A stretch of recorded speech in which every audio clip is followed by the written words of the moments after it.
Hello बच्चों, consider the next chapter which is a homogeneous linear equation or we say it is a Cauchy-Euler equation. अभी तक हमने जितना पढ़ा वो लीनियर इक्वेशन थी, सारी की सारी विद कांस्टेंट कोफिशिएंट थी. बट अब जो हम पढ़ रहे होंगे वो एक स्पेसिफिक इक्वेशन होगी. Linear differential equation second order, third order, fourth order, किसी भी ऑर्डर की हो सकती है, but it is of degree 1 and it is homogeneous, या और वी से it is a linear equation with variable coefficient. It means there is a multiple of x in that equation because linear तो multiple of x not y. Multiple of x की equation with linear coefficient, linear equation with variable coefficient. One specific character in the equation, then equation is said to be a homogeneous. For example, consider the equation x to the power n and the derivative of y with respect to x plus a1 x to the power n minus 1 n minus derivative of y with respect to x n minus 1 and so on plus a n y is equals to capital X, where a1 a2 an are all constant and x is function of x or we say it is only constant.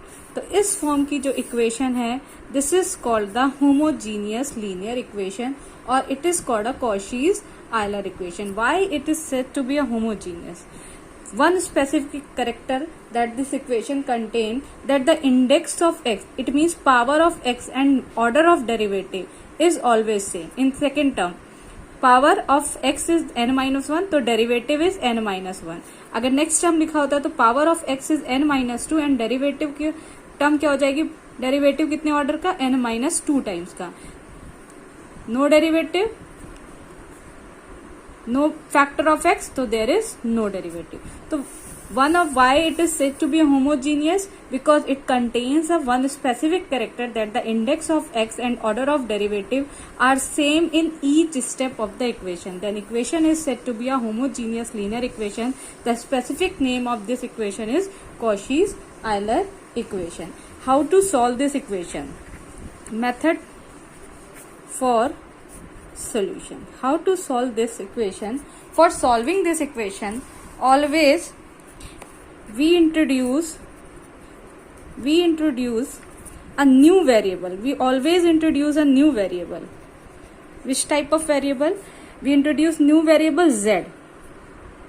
We introduce in that equation a new variable z.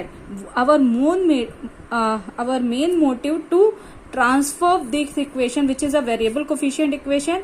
हम इस equation को क्या कर रहे होंगे? We transform this equation into constant coefficient equation and before we chapter we read out all the method for solving this equation constant coefficient. तो वही method हम अप्लाई कर रहे होंगे. हम एक नया वेरिएबल z इंट्रोड्यूस करेंगे such that x will be equals to e to the power z और log of x will be equals to z. When we derivate it we get 1 by x derivative of z with respect to x.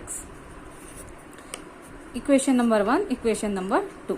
हम क्या करेंगे? जब equation को simplify करेंगे तो हमें इस इक्वेशन को सिंप्लीफाई करना है तो हम एक नया वेरिएबल z इंट्रोड्यूस करेंगे.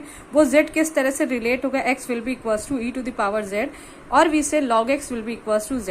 वी डेरिवेट इट तो we get 1 by x, log का derivative 1 by x dz over dx.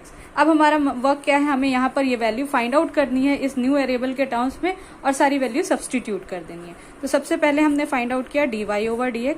By chain rule we write dy over dz over dx and the value of dz over dx is 1 by x and dy over dz.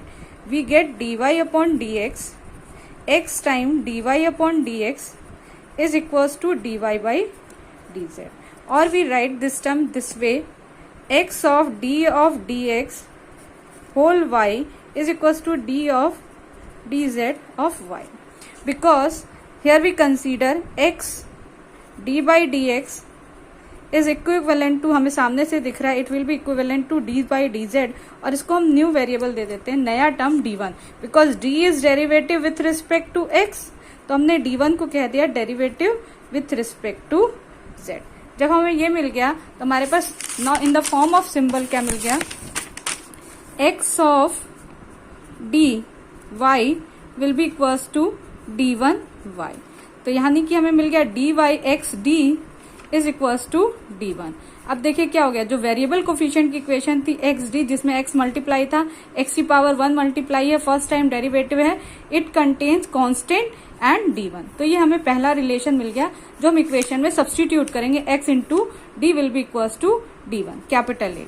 Similarly to find d2y over dx square, d2y upon dx square, d2y over dx will be dy dx of dy upon dx, and dy over dx is nothing 1 by x dz upon dy over dz।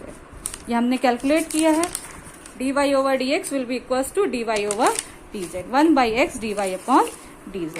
तो यहाँ से अब इसको differentiate किया तो पहले ये differentiate हुआ -1 upon X square dy over dz as it is plus time 1 by x as it is, ये आ जाएगा derivative with respect to x of dy by dz, this thing.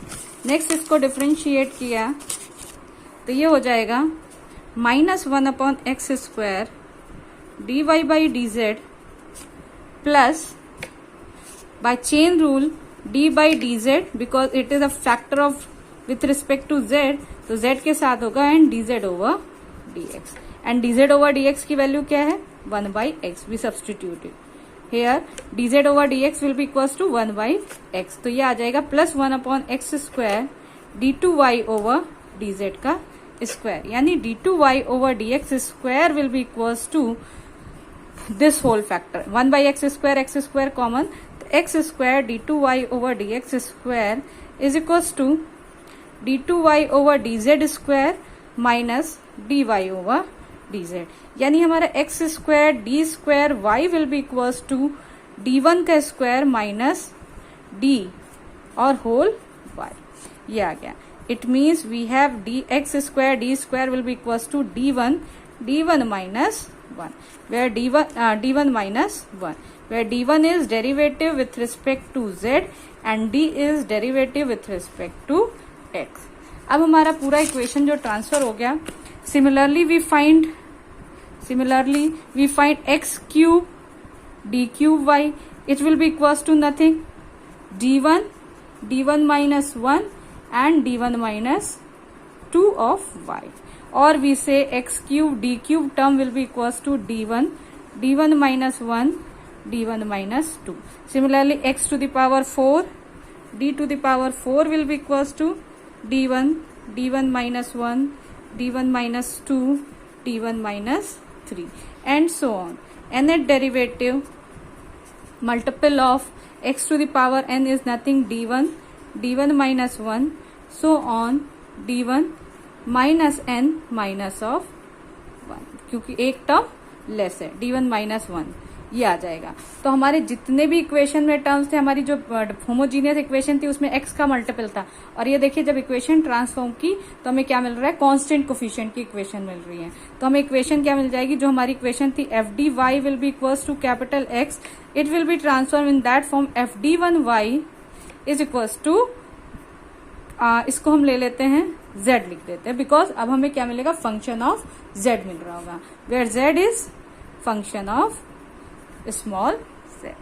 इस फॉर्म की इक्वेशन ट्रांसफॉर्म हो जाएगी, और ये जो फंक्शन होगा जहां पर यहाँ पे पहले होमोजीनियस फॉर्म था, वेरिएबल कोफिशिएंट थी, अब किस में कन्वर्ट हो जाएगी, कांस्टेंट कोफिशिएंट की इक्वेशन में कन्वर्ट हो जाएगी। जब हमें कांस्टेंट कोफिशिएंट की इक्वेशन मिल गई और सेम फॉर्म है linear equation with constant coefficient, previously हमने सारे एक मेथड पढ़ लिए हैं कैसे सॉल्व होंगी। पहले CF फाइंड आउट करेंगे, CF आएगा वो Z के टर्म्स में आएगा, जब Z के टर्म्स में CF आएगा Z को रिप्लेस कर देंगे, after Z will be equals to log of x and hold the term containing y and z।